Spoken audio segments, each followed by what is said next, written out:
Hey, how's it going, everybody? Finally got a video for you guys. Anyways, gonna get everything shown to you guys first. I got just a few PS4 games and then some Atari stuff to show you guys. One item that is definitely rare, and I was able to get it working, and it's really freaking cool. Is I got myself a new connection. So, anyways, start out with the PS4 stuff here. Then after I show everything off to you guys, I'll tell you what's been going on, as I haven't done a video in a while. So anyways, this one, I just got it, so I've only played it a little bit. It is a VR game, or VR mode included, which on this one, right off the bat, the regular game, it's just too common. Reminds me of games like Extreme G that I played on the N64, stuff like that. But in VR mode, it is definitely trippy. It makes it a lot funner.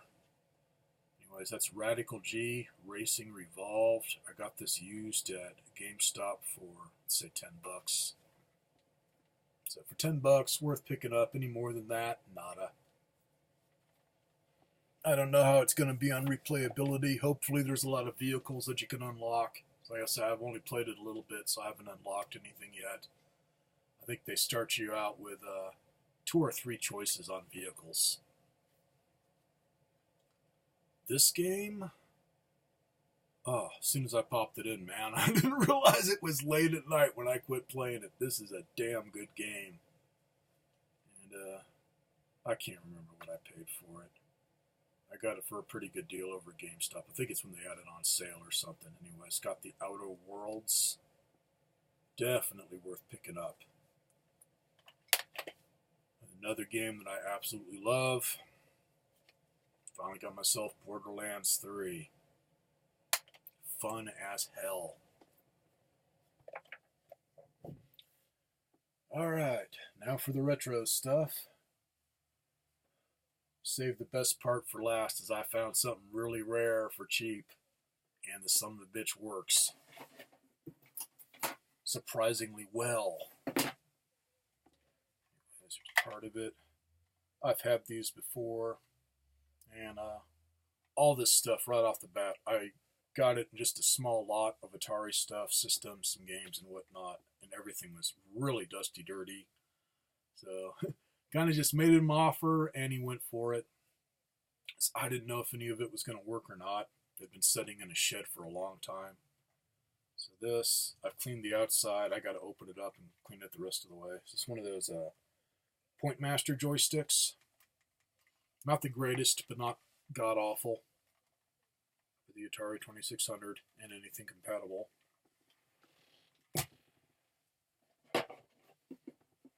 And on systems, I did get a system, but he didn't have a power supply or anything to test it, but I could tell by looking at it. It should be okay, even that it was really dirty. Same thing, got to open it up and clean it the rest of the way, but it does work. Got another Atari 2600 Junior long rainbow variation.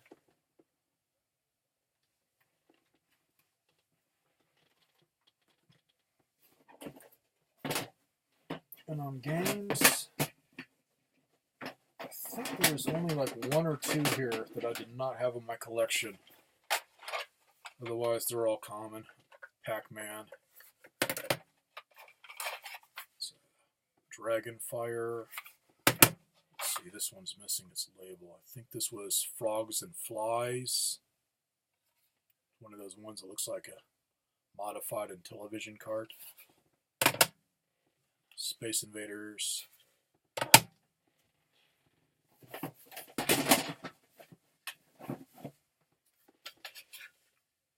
Donkey Kong Jr. Carnival.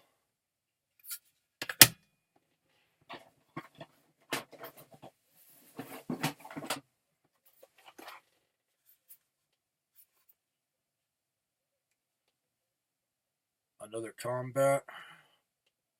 I almost have enough of these now to make the pillar that I need to hold up the ceiling in this room. This is one of those games, man. Every time I find some Atari stuff, it's always got Combat. 3D tic-tac-toe.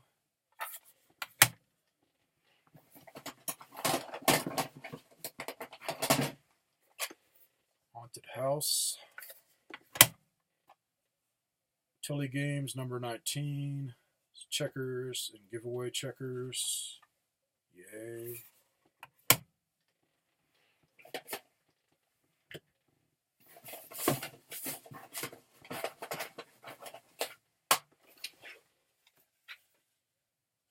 Missile Command. Maze Craze. Yar's Revenge. Miss Pac-Man.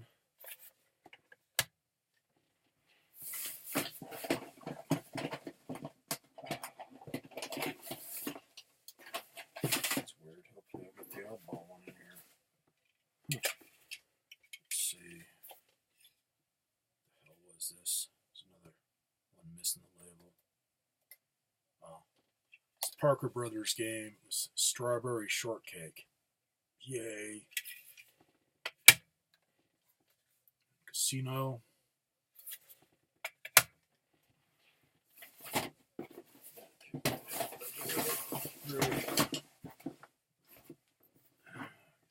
must have put it elsewhere. Anyways, another Coleco cart for Atari, Donkey Kong. Anyways, the game that I must have it out in the living room or something because I was playing it for a bit. I got Kool-Aid Man, which is one of those carts that looks like a modified Intellivision game. Anyways, the Junior and all these games weren't the reason why I handed him the money, man. This is what stood out. And after looking it up and did post a pic of it on one of my Facebook groups, I can't remember which one for games. It looks like this is the original one, and then they did another one that gotta watch some videos here on YouTube of people trying these out. I'd swear one of the guys that was trying it out, it had like a countdown to load the games. This doesn't. At least on my LCD TV, what it does is when it's loading the game, it will just go blank. Like the Atari's turned off, and then once the game's loaded, it turns it back on. It's really weird. And it loads surprisingly fast for what it is. So what I got here is a Supercharger by Arcadia.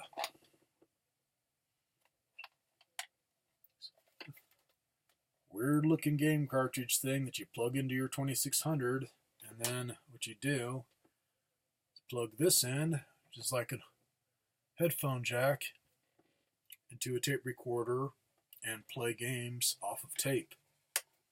Basically, it loads them up like a fax machine or like old school 56K modem or whatever. If you download the audio files for it and play them back, and that's what I did, it sounds like you're sending a fax. Now the crazy thing, after finding them, and I'll give you guys the links. I just don't know if it'd be right away. I don't know if I have them on this computer. They may be on my HP in the living room, so I may have to just add on the links later. But I've got one link to download the full CD that this guy did for this that has all of the games, manuals, talks about this, just all kinds of extra stuff, all in a ISO file to where I used IMG burn to put it onto a CD. And then, yeah, I think it was on Atari Age, I found a link that somebody put up to where, yeah, it's all the games, just the games, turned into MP3. Because you can hook this up to an MP3 player and load the games. That I haven't tried yet. I gotta find my little MP3 player and just give it a go. So far I've tried a Sony Car Discman, a vintage one. That worked beautifully. which makes sense because it's got the regular dial for adjusting volume and no mega bass, no nothing. It's that old. But the fact it's got a dial, I can get the volume just right. That worked great. The other one I'm using that I got behind me here, which did work, it's just a little bit trickier because it's digital volume. I've got a Iowa, let's say, sports type CD player. This also worked. Let's see. There's something that was weird here, and I don't understand why it was doing this. I think this one it did okay. Let's check here real quick.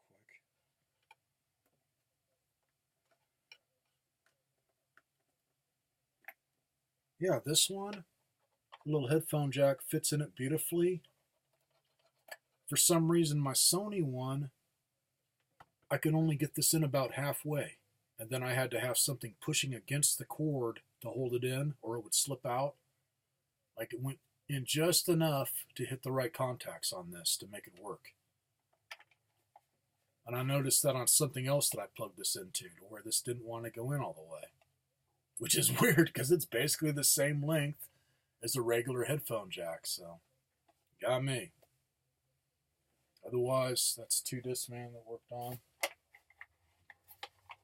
think I still have it in here. I think it's Stella gets a new brain or something. Is the file that's got all of this, and the guy did it a while back, so took a bit to find it, but I was able to find it easy enough and download it. And the one site that has the full CD and ISO format, that's a little tricky to download. You got to know exactly where to click. It's not the usual. The other one, it's just you copy the link and it goes straight to the download. I think it's in a zipped folder for the MP3 versions. Otherwise, this, man, if I would have had this back in the 80s, oh, I would have had a lot of friends and unwanted friends. Compared to regular 2600 games, this was mind-blowing on the graphics for the time. This is where I agree with some of the people that have it and have been able to try it out, like Metal Jesus, when they were playing around with one. One of the games that really stands out on this thing is Frogger. It is damn near arcade quality on a frickin' 2600. This adds a lot more memory to the system, so larger game file size. But the craziest thing to me, other than much better graphics on this, is the load times. My first computer was a Commodore 128. I didn't have the cassette drive, but one of my classes at school, they had Commodores there, and they had the cassette drive, and you had to damn near get to class early. Like, luckily I had P or whatever before that class, so I could get there early sometimes and get my program loaded up, because it would take frickin' forever. And now that I'm a collector and have it again, yeah, it takes frickin' forever. You think a wait time on a CD-based game takes a while to load sometimes nowadays, or an update or whatever. Try loading one on a freaking cassette. Some of them do load fast. It depends on the game, but you get a really complex game for the day, it takes forever. This, shit, I think the longest load time was like 20 seconds. Because you're watching it on your CD or MP3 player, so you can see it count down. It's like 20 freaking seconds. And a lot of the games on this are either as good as Commodore, or some of them are better. It's just a really cool thing to pick up, especially when it was $18 for everything. The guy didn't know what this was. So anyway, speaking of the guy that I got it from, it's a new thrift store. It's nice and close to me. I don't even think he's a mile away. Anyways, he's been getting in a lot of video game stuff, like old school type stuff. and computer stuff, which so far on computer stuff, I got it all from them. I was able to score some Atari computers and finally got myself a Commodore VIC-20, which works. Now that I've done some Frankensteining between that one and the last one I got, it's the one I got from him, it worked, but the keyboard was missing some keys and it was a bit beat up, but it worked once I got the proper power supply. Hence, I was able to use it off of my Commodore 64. The power supply that came with it, kind of like the same kind of crap that a ColecoVision would give you guys when one of the voltages isn't quite working on it, where the game would be all finicky and stuff. It was pulling that crap with me. And couldn't open up the power supply, but once I hooked up the one for the 64, no problem.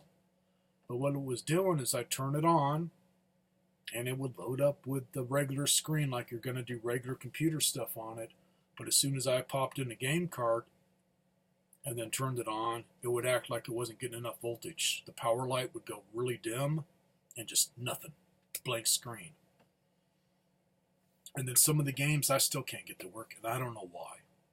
That's something I'm going to bring up in the next video when I show it. I don't know why they're not working. I've taken them apart, cleaned them up good. The chips or anything didn't look bad in them. I mean, nothing looks wrong with the games. It's just some of them don't load. And I got a nice stack of games, and also got some stuff on tape. Which some of the stuff on tape, that so far so good. Then on the Atari computer stuff, I'm still in the process of testing on one of them.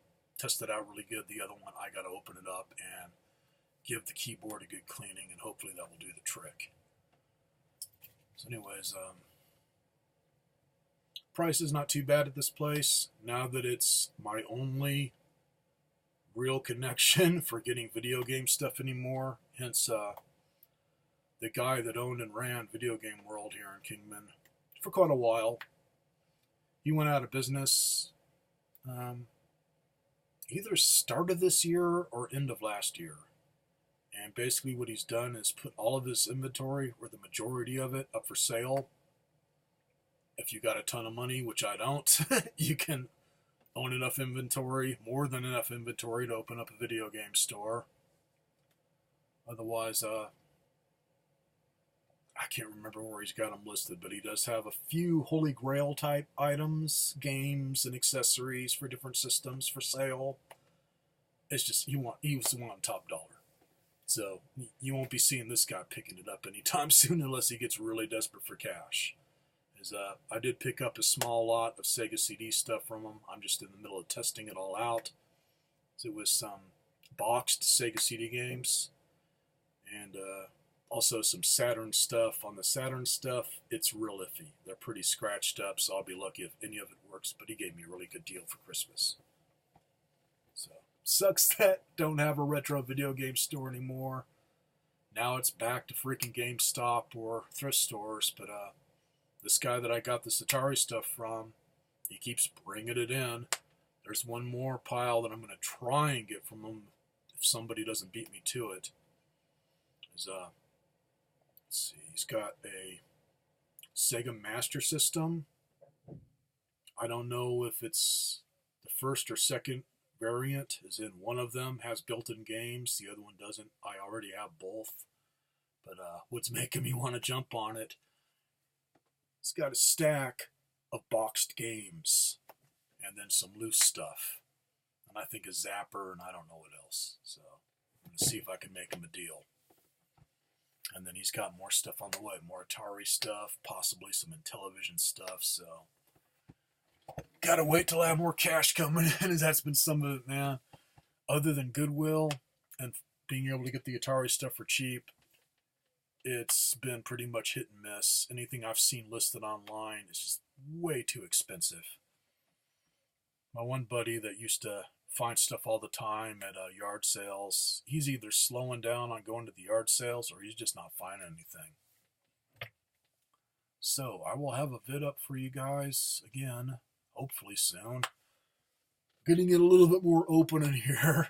For a while, man, I had storage bins all around me. I couldn't even get at this computer. So I'm trying to get a lot of the stuff that I don't want on display in storage bins so I can just have it out of the way, as I also have a storeroom. This is my nerdery. The thing that you guys can't see is my storeroom or my hoarder's den. So, have a good one, everybody, and Happy New Year. Or I hope it's going to be happy. Later.